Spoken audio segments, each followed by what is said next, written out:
everybody, it's Robert F. Kennedy Jr. here, and I cannot tell you how happy I am to be able to have this opportunity to talk to thousands of citizens in 15 countries on all the continents in the world who have come together today to protest this coup d'etat by big data, by big telecom, by big tech, by the big oil and chemical companies, and by this global public health cartel led by Bill Gates and the WHO that now amounts to $2 trillion and wants to magnify and amplify its wealth and its power over our lives, over our liberties, that wants to subvert our democracies, that want to destroy our sovereignty and our control over our lives and our children's health. And I want to remind you, those of you who are not Americans, of something that every American child learns when we're growing up in this country about our history. During the Great Depression, Franklin Roosevelt, who was one of the greatest presidents in American history, said to the American people, the only thing that we have to fear is fear itself. And we grow up hearing that, but people don't really understand what it means. But it was a very, very profound warning by Roosevelt, because he saw what the Great Depression was doing in Eastern Europe, in Italy, in Germany, and Spain, where that crisis was turning people towards fascism. In the Eastern countries, where the same crisis was turning citizens and governments towards communism, and also causing the collapse of governments all over the world. And in our country, in the United States, it's hard for people to remember today that almost a third of the people in our country were completely disillusioned with capitalism and wanted to turn to communism, and another third wanted to turn to fascism. And Franklin Roosevelt wanted to preserve our country for democracy, for free market capitalism, for civil rights, and to preserve our Constitution. And he recognized that the weapon of authoritarian control was going to be fear.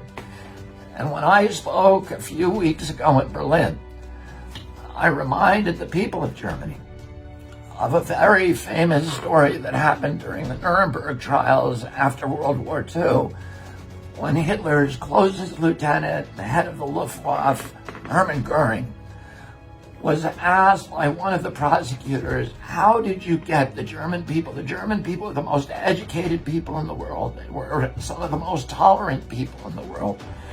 The Weimar Republic was one of the strongest democracies in the world. How did you take these people who were so well educated and so awakened and so tolerant and turn them into obedient slaves who committed some of the worst atrocities in human history? And Goering said, oh, that's a simple thing. And any of you can look up his quote, and I urge you to do so. And he said, and it works not just in a fascist government, but it works in a democracy, in a monarchy, in a communist government, in any government that you want. The job of the government is to put the people in fear. And if you can keep them in fear, you can get them to do anything that you want them to do, that they will turn into sheep. And there's a famous book by Naomi Klein that all of us should read called Disaster Capitalism.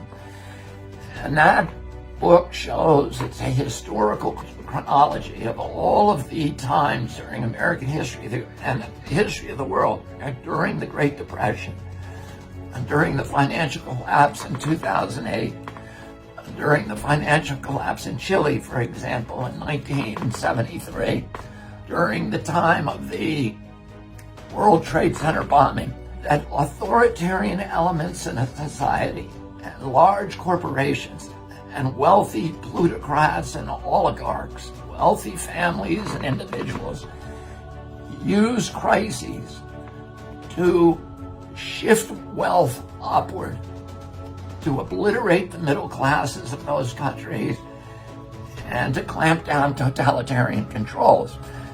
And of course, it's an obvious thing that people who are used to voting for their governments are not going to vote for policies that make the rich people richer, that give corporations even more power over their lives, that reduce democracy and reduce civil rights.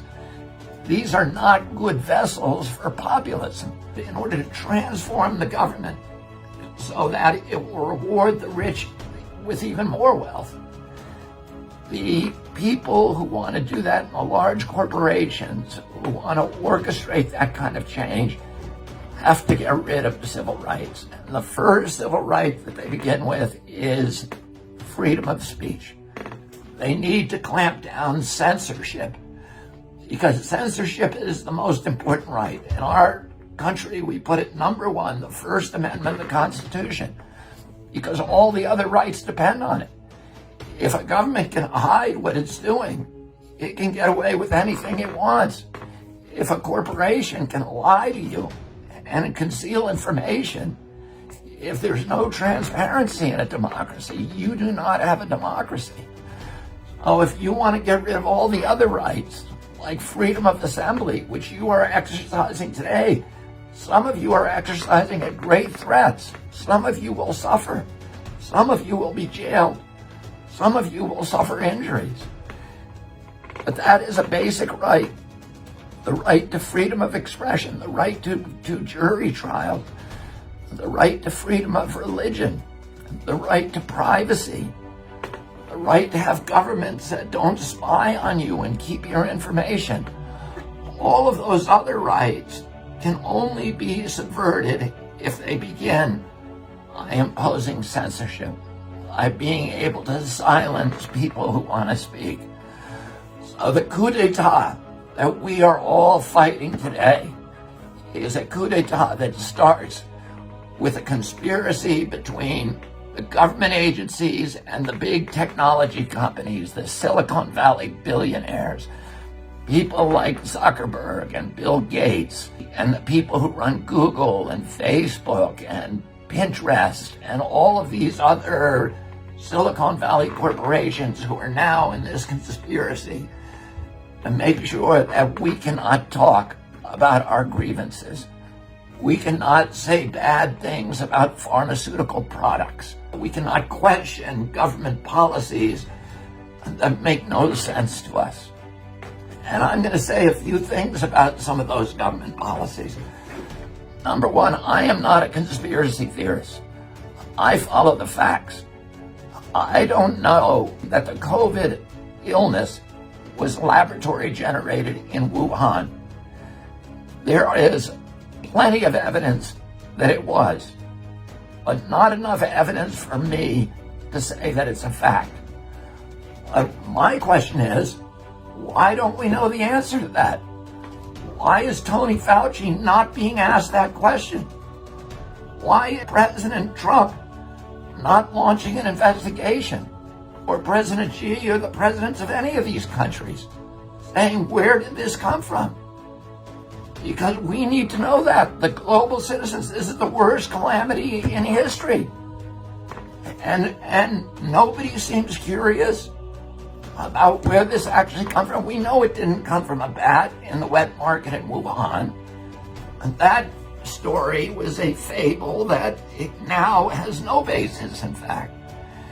And we have Nobel laureates, and we have large institutions and investigative agencies and prosecutorial agencies are saying, we think it came from the Wuhan lab, and we think that it may have come from studies that were funded by Bill Gates and Tony Fauci.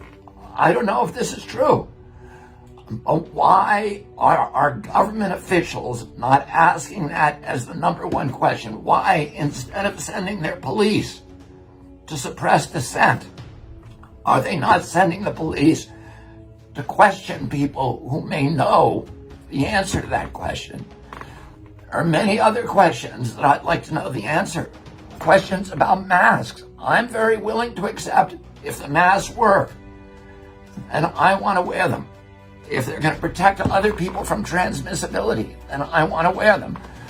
But the studies that I've seen indicate that they do not work against viral transmission for the most part. There's some that say they may work under limited circumstances.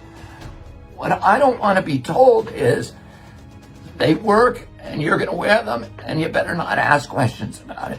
Most Americans and most of the people on this planet, we want leadership, but we don't want bullying. And we know the difference between bullying and leadership. We want to know the truth about hydroxychloroquine. We want to know why are we spending $18 billion on vaccines and only $1.4 billion on therapeutic drugs. What is the sense of that? There are many, many other questions that we in a democracy have a right to have answered without being called conspiracy theorists, without being vilified as being inconsiderate or being bad citizens. Everybody who's part of these demonstrations are people who are striving with their lives to become good citizens. Now, let me tell you what we need to do to win this battle. The only way we can win it is with democracy.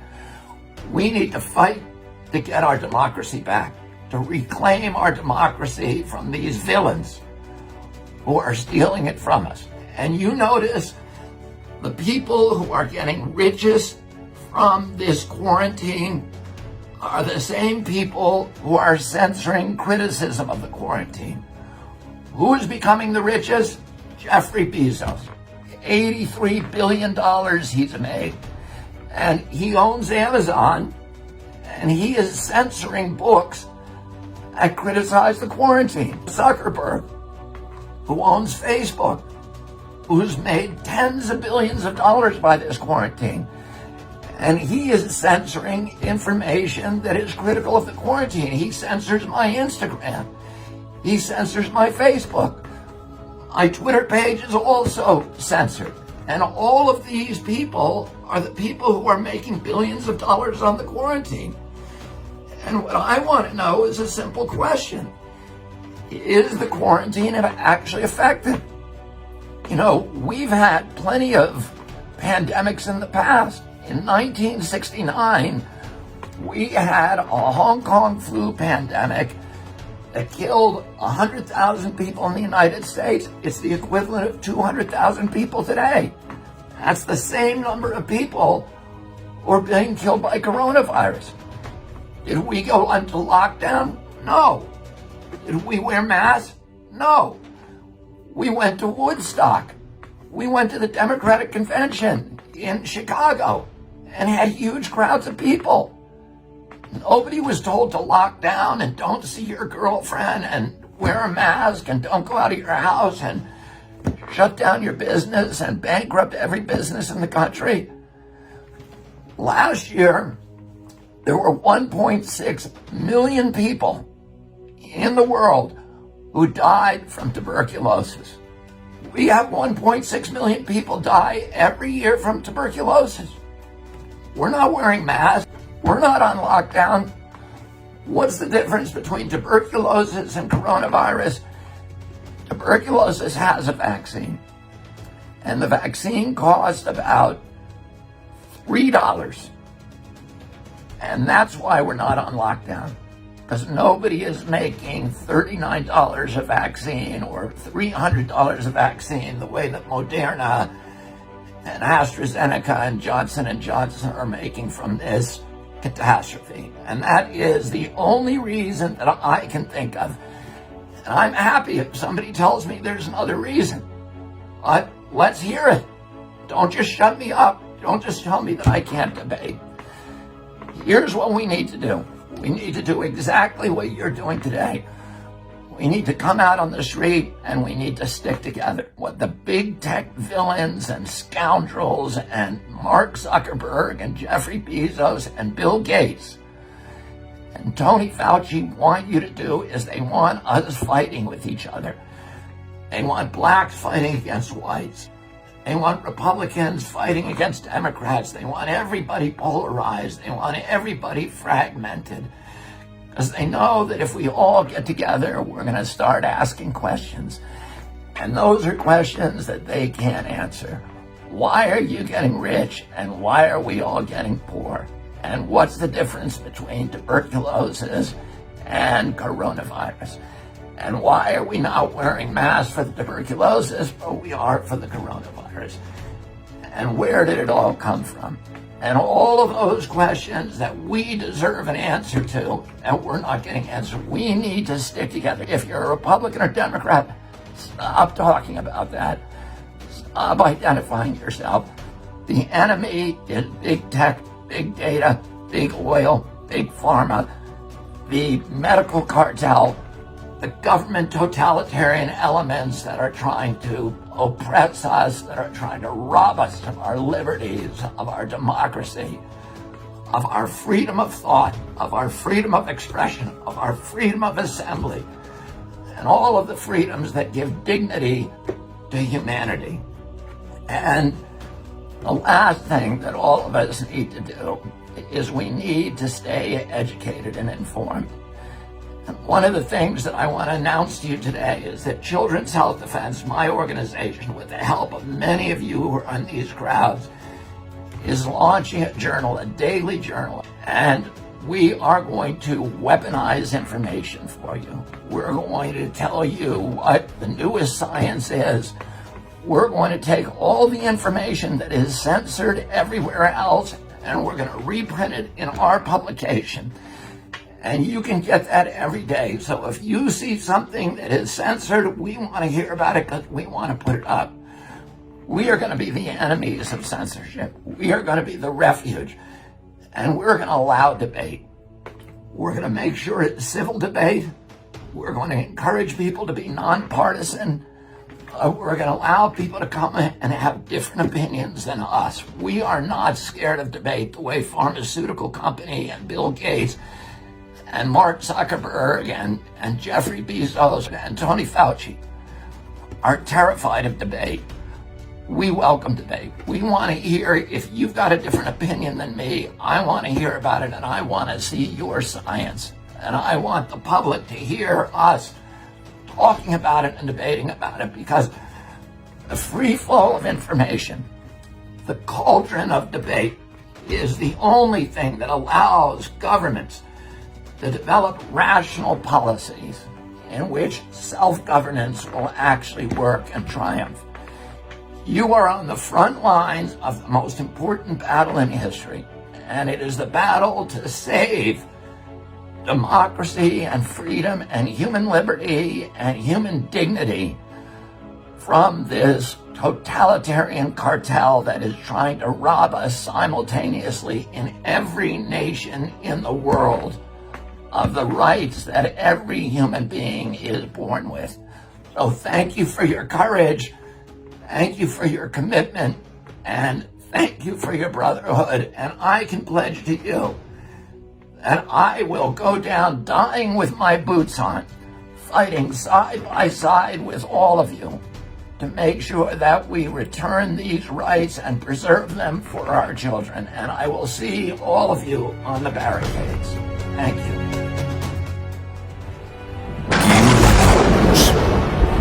Donde va uno,